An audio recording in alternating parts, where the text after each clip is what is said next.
Hello বন্ধুরা, আপনারা দেখছেন ডিজিটাল সবকিছু ইউটিউব চ্যানেল। তো বন্ধুরা, এই জুন মাস থেকেই অর্থাৎ 1 জুন থেকে ব্যাংকের একাধিক নিয়ম বদলে যাচ্ছে। হ্যাঁ, ঠিকই শুনেছেন। যদি আপনি একজন ব্যাংক গ্রাহক হয়ে থাকেন বা আপনার যদি ব্যাংকে অ্যাকাউন্ট থেকে থাকে, তাহলে আজকের এই ভিডিওটি আপনার জন্য অত্যন্ত গুরুত্বপূর্ণ।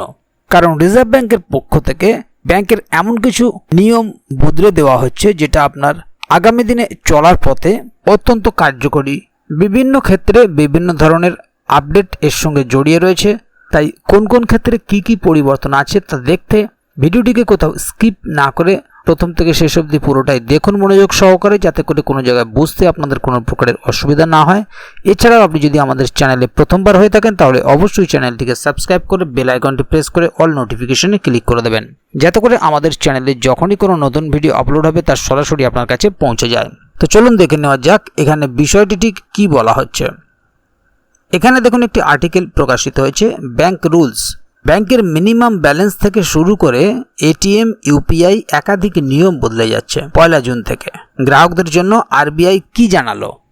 1 জুন 2025 থেকে একাধিক গুরুত্বপূর্ণ ব্যাংকিং নিয়মে পরিবর্তন আনছে বিভিন্ন ব্যাংক ও আরবিআই।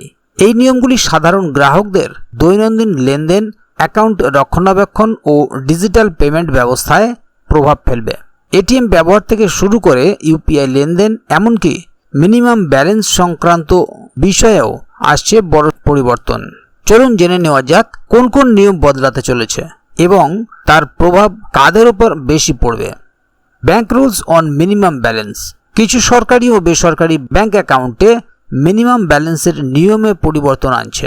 সেভিংস অ্যাকাউন্টে নতুন করে মিনিমাম ব্যালেন্স নির্ধারণ করা হয়েছে 500 থেকে 1000-এর মধ্যে। যেই সব গ্রাহক মিনিমাম ব্যালেন্স রাখতে ব্যর্থ হবেন তাদের উপর লাগু হবে নতুন সার্ভিস চার্জ।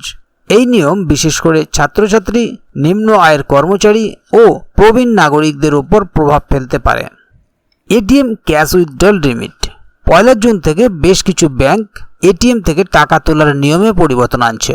মাসে 5টির বেশি বিনামূল্যে টাকা তোলা গেলে অতিরিক্ত প্রতি লেনদেনে চার্জ লাগবে 21 টাকা পর্যন্ত। রাত 8টার পর নগদ তোলার ক্ষেত্রে বাড়তি সতর্কতা ও ওটিপি ভিত্তিক যাচাইয়ের ব্যবস্থা চালু করা হচ্ছে। এই পরিবর্তনের মূল লক্ষ্য গ্রাহকদের নিরাপত্তা আরও জোরদার করা। UPI payment limit. Digital payment UPI বর্তমানে সবচেয়ে জনপ্রিয় পদ্ধতি, তবে আরবিআই কিছু সীমাবদ্ধতা আনতে চলেছে এমনটাই মনে করছেন অনেকে, কিন্তু এখন এই নিয়ে কোনো ঘোষণা করা হয়নি। দিনে সর্বাধিক 20টি বিনামূল্যে লেনদেন করা যাবে। এরপর লেনদেন প্রতি ন্যূনতম সার্ভিস চার্জ লাগতে পারে 1 টাকা। ব্যবসায়িক লেনদেনের জন্য নতুন করে ইউপিআই লাইট বা হাই ভ্যালু ইউপিআই চালুর পরিকল্পনা রয়েছে। এই নিয়মে সাধারণত ইউপিআই ব্যবহারকারী ও ক্ষুদ্র ব্যবসায়ীরা প্রভাবিত হতে পারেন। তো বন্ধুরা, এবার দেখে নেব নয়া কেওয়াইসি আপডেটের সময়সীমা। আরবিআই জানিয়েছে গ্রাহকদের কেওয়াইসি আপডেট করতে হবে 30 জুনের মধ্যে। না করলে অ্যাকাউন্টে কিছু পরিষেবা সীমিত করে দেওয়া হবে। আধার ও প্যান লিঙ্ক, মোবাইল নম্বর যাচাই, ঠিকানা ও ছবি। কেওয়াইসি আপডেট না করলে ইউপিআই ও নেট ব্যাংকিং বন্ধ হয়ে যেতে পারে সাময়িকভাবে। অনেক ব্যাংক সার্ভিস চার্জ নতুন করে নির্ধারণ করেছে, যা 1 জুন থেকে কার্যকর হবে। Chequebook issue charge, SMS alert charge, domestic remittance fee. গ্রাহকদের এই নতুন তালিকা দেখে নিজের ব্যাংকিং অভ্যাস অনুযায়ী পরিবর্তন আনার পরামর্শ দেওয়া হচ্ছে। আরবিআই একাধিক নির্দেশিকায় গ্রাহকদের কিছু গুরুত্বপূর্ণ পরামর্শ দিয়েছে। নিয়মিত এসএমএস ও ইমেল অ্যালার্ট চেক করুন। সন্দেহজনক লেনদেন হলে তৎক্ষণাৎ রিপোর্ট করুন।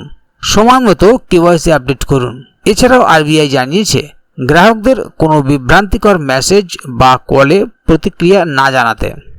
1 জুন থেকে যেহেতু একাধিক গুরুত্বপূর্ণ নিয়ম কার্যকর হতে চলেছে, তাই গ্রাহকদের উচিত আগেভাগেই সমস্ত আপডেট যাচাই করে নেওয়া ও প্রয়োজনীয় ব্যবস্থা গ্রহণ করা।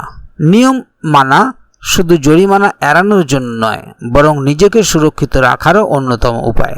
তাহলে বন্ধুরা, বুঝতেই পারছেন এখানে বিষয়টি ঠিক কি বলা হলো। মূলত ব্যাংকের কিছু নিয়ম পরিবর্তন করা হচ্ছে। মিনিমাম ব্যালেন্স থেকে শুরু করে এটিএম, ইউপিআই বিভিন্ন ক্ষেত্রে এই নিয়মের পরিবর্তন হচ্ছে। পাশাপাশি 30 জুন কেওয়াইসি আপডেটের সময়সীমা দেওয়া হয়েছে, অর্থাৎ প্রত্যেক গ্রাহককে যাদের কেওয়াইসি নেই বা যাদের আছে এই সবগুলোই 30 জনের মধ্যে সম্পন্ন করতে হবে। পাশাপাশি কিছু ক্ষেত্রে বিভিন্ন ধরনের চার্জ লাগু হয়েছে, যেগুলো আপনারা এই ভিডিওর মধ্যে দেখতে পেলেন বা জানতে পারলেন। পাশাপাশি এই বিষয়ে যদি আগামী দিনে আরও নতুন কোনো আপডেট আসে তাহলে অবশ্যই আপনাদেরকে এই চ্যানেলের মাধ্যমে জানিয়ে দেওয়া হবে। সেই কারণে চ্যানেলটিকে সাবস্ক্রাইব করে অবশ্যই চ্যানেলের সঙ্গে থাকবেন, যাতে করে এই বিষয়ে আগামী দিনে আরও নতুন কোনো আপডেট আসলে তার সরাসরি আপনাদের কাছে পৌঁছে যায়। তো বন্ধুরা, আজকের গুরুত্বপূর্ণ ভিডিও আপডেটটি এখানেই শেষ করছি। ভিডিওটির সম্বন্ধে আপনাদের মতামত এবং আপনারা কে কোথা থেকে ভিডিওটি দেখছেন অবশ্যই কমেন্ট বক্সে লিখে জানাবেন। ভিডিওটি ভালো লাগলে বন্ধুদের সাথে শেয়ার করবেন, যাতে তারাও বিষয়টি সম্বন্ধে জানতে পারে। ভিডিওটি শেষ পর্যন্ত দেখার জন্য অসংখ্য ধন্যবাদ। আবার দেখা হবে আগামী ভিডিওতে। ততক্ষণ পর্যন্ত ভালো থাকুন, সুস্থ থাকুন। ধন্যবাদ।